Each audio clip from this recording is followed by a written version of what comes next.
Let's be honest. We all love learning from other people's financial mistakes. It's like a slow motion car accident. You just can't take your eyes away. In this episode, we're going to talk about a lot of dumb mistakes that doctors make with money.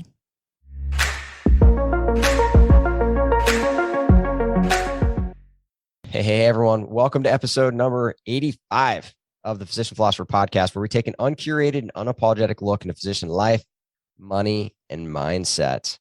So today's thought is this: the only true mistake that can be made with money is to not learn from the errors that we make. So first of all, 85, we're almost getting up to 100 episodes on this podcast, which as I'm just reading that is like kind of mind blowing to me a little bit. We do one, every week, took a break for a few months, but that's almost 2 years worth of podcast episodes, which is crazy. So Lisha, we're going to be talking about money mistakes. And I bet a lot of people are like, oh, like I read this episode title and I was thinking, oh, they're going to talk about like financial mistakes that other doctors make. But I want to ask you, like, have you ever made a mistake yourself when it comes to money? Oh my goodness, yes. Where do I start? Let's see. The first one being moving to a city that I couldn't afford. So I graduated from Duke, go Blue Devils. And then I decided that I was going to change the world. Yes, at the age of 22, I believed that that was possible. And so I What majored in happened? public policy and thought I was going to move to DC. And so I got a job in DC that was kind of like an internship slash fellowship, but it paid crap. I don't remember exactly what I was getting paid, but I know hardly nothing. Um, and I somehow thought that I was going to be able to like live and pay my bills on that income. And my father, as we've talked about previously, smart man, was like, I don't think that that's going to work. And I was like, Dad, what are you talking about? I'm going to change the world. It's going to be fine. And mind you, I had never paid for rent before in my life. I was living, at Duke and he paid for my room and board. And so I was like, Dad, it'll be fine. I mean, how hard could it be? You just get paid and then you pay your bills. And I mean, sounds simple to me. Yeah. So What happened? I moved to a city I couldn't afford. Rent was too high. I had a roommate, still could barely afford food. Ended up calling my dad and being like, Dad, I love you. I'm your only daughter. Please don't forget that I exist. I know you don't want me out here starving. So if you could please deposit money into my account, that would be lovely. And I'll love you forever. Um, and he was like, look, I'm going to give you this one time payment. I'm going to bill you out this one time. But then it looks like you may need a second job. And so I was like, wait, what? Second job? Like me? I mean, I didn't grow up rich, but I didn't grow up poor either. And I went to Duke. So no one that I saw was like poor there. And I was like, what? I just graduated from like one of the best schools in the country. I have a Duke degree and you want me to work two jobs? Like what? The And I, the entitlement there is rich, Lisha. well, that's what he said. But at the time I was like 21, 22 and I couldn't see it, couldn't hear it. But yeah, so I ended up moving to DC, couldn't afford my bills, got a second job. Fun fact, I worked nights and weekends at a gym. I think I grew up more in that year than I had in any other year since or prior. Like I became an adult that year. Like I learned what it was like to have to work two jobs. I learned what it was like to not be able to afford the things that you really want. I didn't have a car, so I took the bus. I was living in DC, so it was cold and snowing, and I had to walk to the metro station in the rain and in the snow. And I was late to everything because I was taking the bus. And yeah, huge mistake. Learning experience, but huge mistake. Moving to a city that I couldn't afford. Yeah. So, I think that really kind of, you could toss that idea, like if you want to conceptualize that into the bucket of not being intentional with your money, like just thinking that things are going to work out. And it's funny because if you talk to my sister, Kristen, she will tell you that she remembers when I went to medical school and I got in and back, and I shared this story a little bit on the last episode, or a couple weeks ago. So I got in and I was expecting to take $200,000-$300,000 student loans out. And my sister, who was much more financially literate at the time, was like, hey, so how are you going to pay for all of that? And the response that I gave her was just like, I'm not sure, but it'll work out. Like, it'll just work out. And she's like, just remembers this like blind faith that I had that things would work out. And fortunately I ended up being right. That said, it was kind of by happenstance and like running into, certain books and podcasts later on in my life that helped that happen. But at the same time, like it's a really common mistake that I see when people aren't intentional with their money. Like, if you had to put a category on it, it's super common. And probably the most common way that I see this happen for other doctors is when, and I hate to say this, but like I'll be walking down the hall at work and someone will be like, "Hey, Jimmy, like, I'm finally maxing out my 403b. Like I'm finally putting, the $20,500, a year that I can into this thing."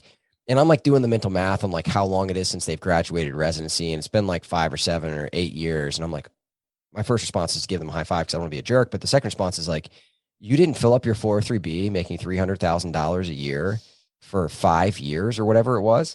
And like, it's not like they're not bad people. They're not dumb. They're not uneducated. Like, that's like none of those things are the problem. The problem is that they weren't intentional about their financial decisions.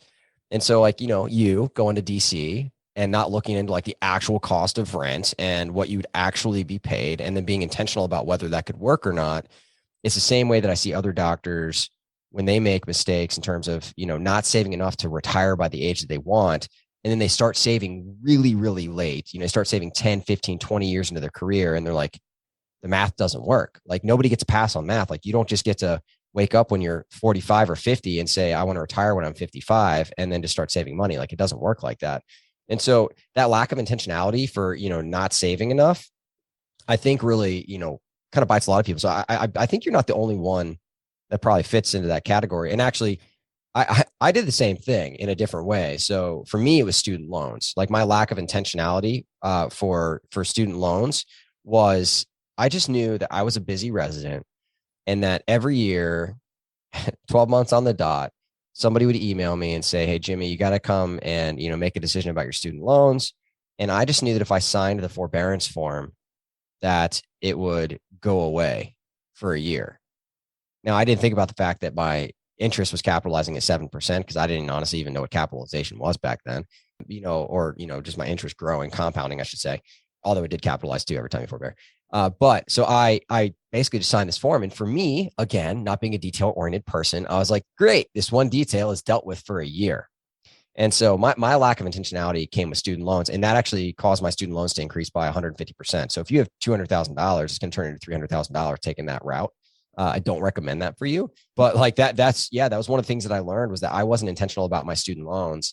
And that caught me too. So, a lack of intentionality when it comes to money is definitely a big, big problem that a lot of doctors face. Yeah, yeah. And I would say, another financial mistake, since we're just being humble, open, and transparent That's right. today. Hot. Yes, yes. Is not getting paid what I'm worth. And this may come as a surprise to folks who may know me personally. I am pretty assertive, and I'm pretty good at selling myself and trying to, get pitches and to get contracts and things like that. But I'm a pretty nice person, or at least I think I am. And so I tend to try to avoid confrontation. And I think that I'm not the only female, or I'm not the only doctor who feels similarly. And so when you get into these tense negotiations where you want to be paid one amount, and someone else wants to pay you a different amount, it can be easy to say, "Oh, okay, well, that'll be okay," or maybe I'll negotiate it later. And then I end up getting paid less than I'm worth. I end up feeling crappy about it. I end up not wanting to do the work. I end up being resentful. I end up thinking about options to leave, when the whole time I should have just negotiated better. I should have just made sure I was getting paid enough. Yeah, no, this one is so common. So inside of ACE, my coaching program, I cannot tell you how often negotiations come up, whether it's like an individual negotiating with their group or their hospital, or they're looking for a new job. And this is just not, this is like one of the skill sets. Like if you had like a, business school for physicians, like negotiations just don't fall into it. And it's one of the reasons why we're including, monthly career coaching inside of MDFU, because doctors don't know how to negotiate. Right. And so, and a lot of it goes back to that narrative that you're telling yourself, like, "Oh, I'm a nice person. Like, I don't want to cause, conflict." And so instead of getting paid what you're worth, you avoid the conflict because you want to be a quote unquote nice person or easygoing or easy to work with. And this is so common. And there are ways to deal with this problem, even if you are that kind of personality, right? So like you can go get, your contract reviewed, for example, right? And, you and I, we both, know Kyle at Resolve and, that company. So, we actually have a deal with them. If you want to get 10% off, you can do that. Just put 10 off on the website and you get 10% off your contract review by going to the physicianphilosopher.com/resolve. But like most people don't get their contracts reviewed. And then they like find out after the fact that, like, let's say you and I go to get employed by the same person. And I find out after the fact that, Dr. Taylor's being paid more than I am. Well, one of the reasons that that might have happened is because they had a contract lawyer look at their contract and determine what their salary was for their region, for their specialty, and they determined that they were going to be getting underpaid, right? And interestingly, you can learn how to negotiate on your own, which I highly recommend, because whether you realize it or not, you're always in negotiations. Or a lot of these companies will go and they will negotiate for you. Yeah, it costs more to do that. And actually, I wouldn't necessarily even encourage you to go that route, because it gives you the easy road of not learning how to negotiate. But man, like, I can't tell you how common it is to have these conversations with people, and they're like, they don't know what MGMA data is. They don't know how to find out how much they should get paid. They don't have a contract look, a lawyer look over their stuff. They don't do the research. And then for me, the biggest problem is what you said. They don't know how to negotiate. And for anyone looking for a great resource on this, there's a masterclass by Chris Voss. There's a Oh, book by Chris yes. Voss. Yeah, Never Split the Difference. It's a fantastic book, and you can actually tell when people have read that book when you're negotiating with them to some extent, because they won't give you a price. They'll never be the first person to mention like what something's going to cost, or what they should get paid. And so this book teaches you a lot of the techniques from an FBI negotiator's perspective. And so it's a really good read. And I recommend it to clients in ACE like all of the time. Like, just go read this book. It's fantastic. It'll help you with a lot of these things.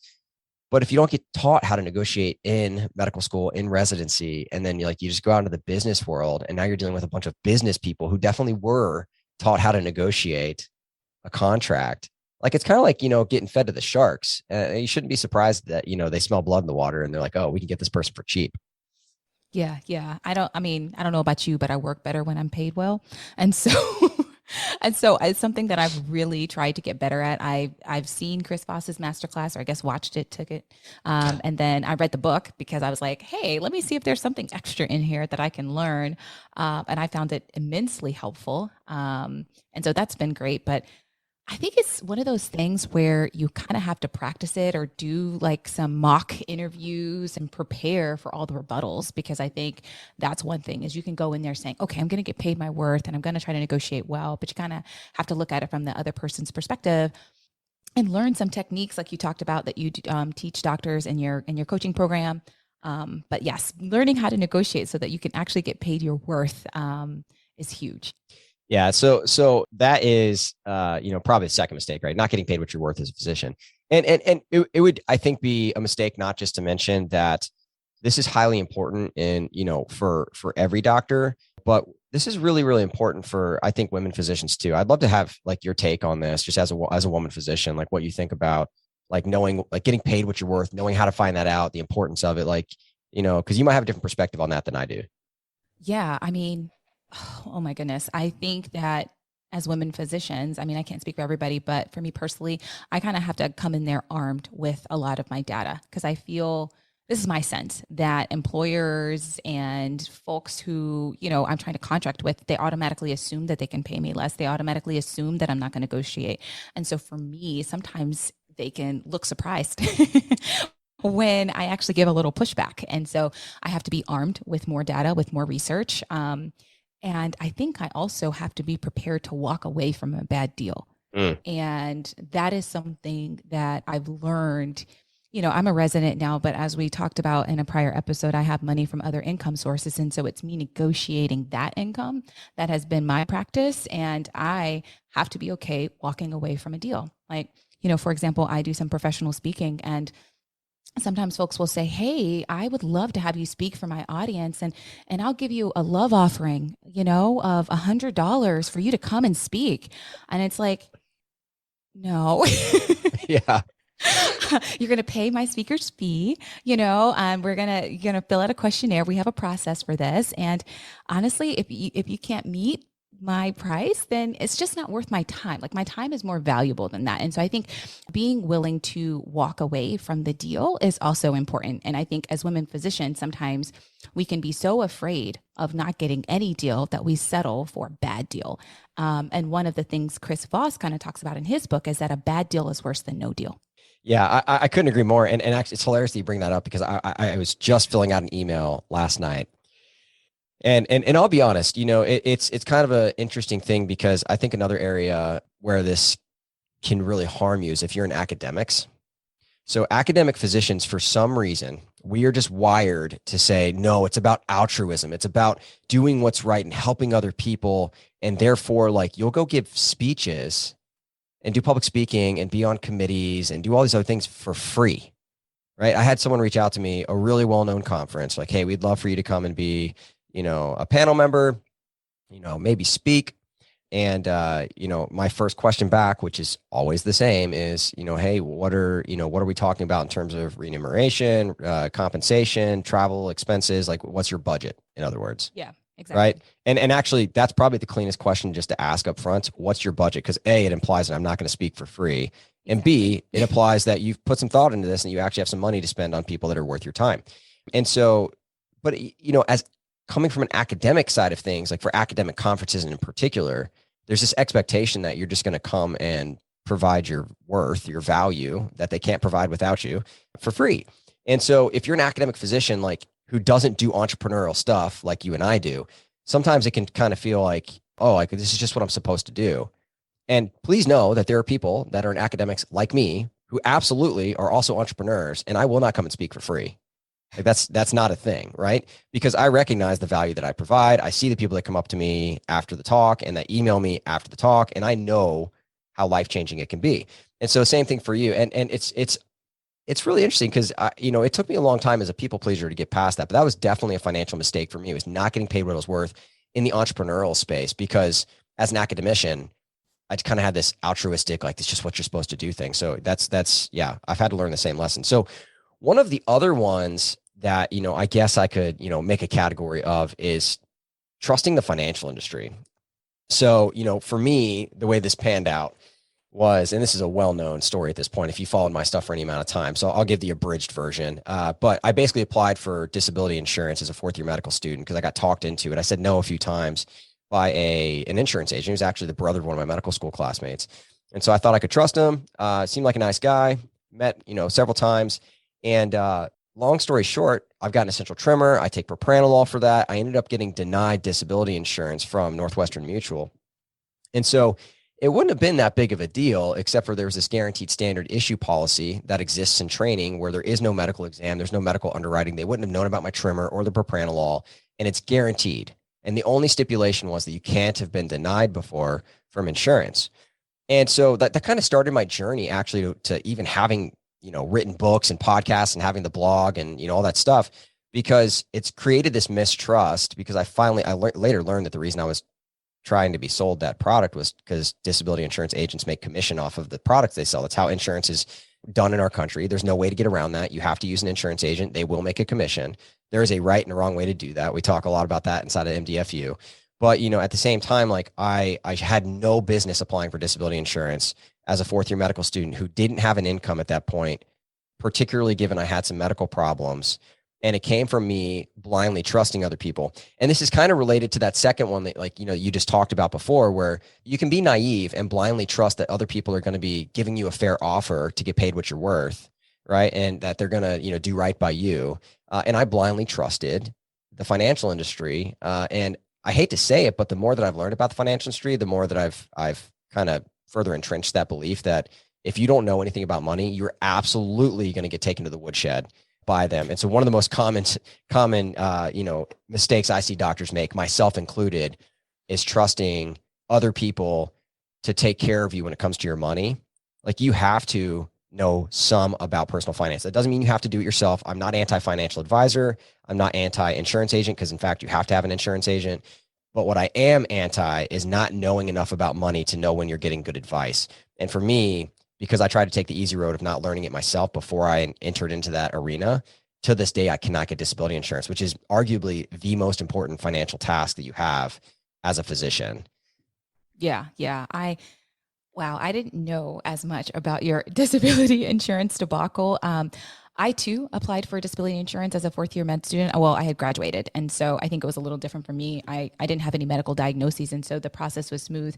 But I will say the insurance agent that you use matters a lot. And maybe we'll do a whole episode on this. But I had a great agent who asked me everything before I even applied and said, let's even see if there's a possibility that you could get denied. Because if you could, then it's in your best interest to not submit the application. And it Yeah. seems to be that's where. Thanks. Yeah. And so, I went through the pre-process, and like, oh yeah, I don't think this is gonna be a problem. And then the medical underwriting happened, and my physician wrote me a letter, and I ended up getting denied. And you're exactly right. And so like I mean, there's a reason why there's only, one person I recommend on my site. And it's not because I couldn't make more money recommending 10 people, because I definitely could. And you're going to go to some other sites that have a lot of people on them that make money that way. But for me, because of how badly the financial industry kind of harmed my asset protection, and there were a couple other instances too, for me, the most important thing when it comes to the show, when it comes to MDFU, when it comes to my personal finance lectures at Wake for my med students, my residents, protecting people from the financial industry is arguably maybe my number one most important task. But it's such a common mistake that doctors make. So what about this one, Lisha? Have you ever spent too much money on something that maybe prevented you from getting to your financial goals? I've got a really good story here too, but I want to know if this is a common one for you. Have you spending too much money? Is that something you see that you've done or that you've seen other people do? Well, okay, so it's interesting. There's a part of me that is very frugal. So I actually don't spend a lot of money. However, the one time that I do spend money is when I'm on vacation. And I'm pretty sure I'm not the only resident where this is the case, right? We work so freaking much. It's like I don't have the time to spend a lot of money. But when I go on vacation, I don't know what it is. I think I'm just like, I think, oh, I'll spend this amount of money on lunch and dinner and activities. And inevitably, I spend more than I thought I would spend. And so then it's like, oh crap. Like, when I went to Denver to go skiing, I was like, how expensive could it be? The answer is very expensive for those who have not gone skiing in Denver. And so I was like, okay, when I went to, sip wine in Napa, how expensive could it be? The answer is more expensive than I intended. When I went to Jamaica for my birthday, how expensive could it be? The answer is always more than I think I'm going to spend. So Yeah, and I guess this goes back to our most recent episode, a couple episodes ago on budgeting and spending plans and cash flow plans and the importance of that. So for me, I definitely spend too much money occasionally. And before I get into my recent escapade with Carvana, which is funny, it's a funny story. What I will say is that this is super super common among all doctors, and so I love telling this story because I think it's such a cool story. But there's a French philosopher, Denis Diderot, he's notorious. He's not famous, but there's something called the Diderot effect. It's named after him. And so this is the guy that, I think maybe you and I have talked about this before, right? The French philosopher who sold the encyclopedias. He had the, philosophical books, and then the Russian empress bought them all and gave him a nice robe as a gift, right? And then that robe, all of a sudden, he's like, well, someone wearing this nice robe like should have a nicer, coffee table and mantle and Persian rug. And so he basically just started spending a bunch of money. And so that's the same phenomenon that happens in famous athletes and entertainers. And it's the same phenomenon that happens to doctors when you have a sudden contamination of wealth, is what Diderot called it. And so you spend money because you make it so quickly, and like you don't have enough time to adapt to that sudden change in wealth. And so I think that's what happens to most doctors. That's when most doctors experience this mistake, is right when they finish training. And that's why there's, Jim Dolly, tells people to live like a resident. And like there are people out there that have tools and tips and tricks to like help fight against that sort of impact, the Diderot effect. It's got a name. It's a real thing. It's an actual thing. For me, I kind of knew about that. Like I'd already learned about personal finance. So I prevented a lot of that using some rules that I laid out for my family and me to kind of help provide some guardrails. Well, one thing I am bad about, because I am I think people that know me well would call me impulsive, I think is the word that people would use to describe me. So this brings some massive benefits. It does not take very long for me to make decisions. I'm a very action-oriented, quick decision-making kind of person. So that puts me into action very quickly, which is oftentimes what prevents a lot of people from pursuing entrepreneurial stuff, is that they can't get started. So for me, start before you're ready, start by starting, start now. There's a reason why that tagline exists on this podcast. But for me, getting started has never been the challenge. The problem is when I get started too quickly. So I spend money too quickly before I do the real, ins and outs of what I'm spending money on. So recently this bit me pretty hard. So I bought, as many of you know that are listening to this, I'm a car guy, right? So we'll do an episode on splurges. So my financial splurge is cars. And so I was going to buy a Porsche Boxster, found a 2013 Porsche Boxster on Carvana. And then, felt like it was a pretty good deal. I put the money in, I wired it to Carvana after I bought the car. So they got the money, 48 hours after I bought the car. And then Carvana is notorious, as you may or may not know, for delaying deliveries. And so they don't do this to everybody, but it's pretty common. They'll delay. They'll say, okay, we set up your delivery for a week after I bought the car, which is what it was originally. And then I got a text message, hey, it's going to be another week. I was like, okay, no big deal. I knew that was coming. I knew that much about Carvana at least. But then like 3 or 4 days before the second delivery date, they're like, yeah, actually it's going to be 3 more weeks. And so now it's going to be like 5 or 6 weeks after I spent $60,000 on this Porsche. And what ended up happening was I said, well, hey, can you guarantee that that's going to be the date, or is it possible this is going to get pushed back? They're like, we're going to do everything we can to make sure that happens, but it's possible basically.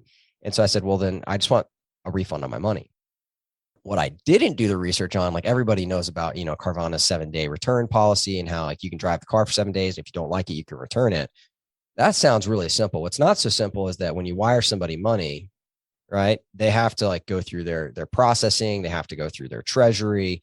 It ended up taking like 2 weeks to get the money back after I requested the refund, right? So I'm sitting out there with $60,000 that I'm like hoping may come back, right? So someone else has possession of this money. And after I get it, naturally my bank's like, hey, this is a large sum of money. So they don't wire it back to me. They send you a check, by the way. And so when you put a check at most banks, they're like, hey, I don't know if you know this or not, but like this money's gonna have to be held because we need to, guarantee that the funds are actually going to be coming into the account. And so like my $60,000, took 2 weeks to get back. And then after the 2 weeks that it took to get back, it's going to take another like week and a half, 2 weeks for the money to clear at my bank. And so when you request a refund, right, from Carvana, it apparently takes 4 to 6 weeks to actually have that money back in your possession. And so the reason that this happened, I mean, I can blame it on Carvana, but that's honestly the reason that this happened is because I didn't do enough research on my financial decision before I pulled the trigger on that thing. And so for me, the mistake that I often make when it comes to money is spending money too quickly. Like I bought a leaf blower one time that I literally bought it. And then like 3 weeks later, we decided to hire a lawn service. I've never used it since. It was $150. So I bought this gasoline powered leaf blower to blow off the leaves in my yard because I was going to do my yard. And then when I realized like this thing's way too slanted, like I don't have disability insurance, as we just previously discussed. Like I do not need to be on a lawnmower on a 45-degree angle hill. Like professionals should be doing that. But like I just have so many examples of times that I've spent money without doing the proper research before making the purchase. And so for me, it's just making those decisions too quickly. Wait, so did you ever get your car?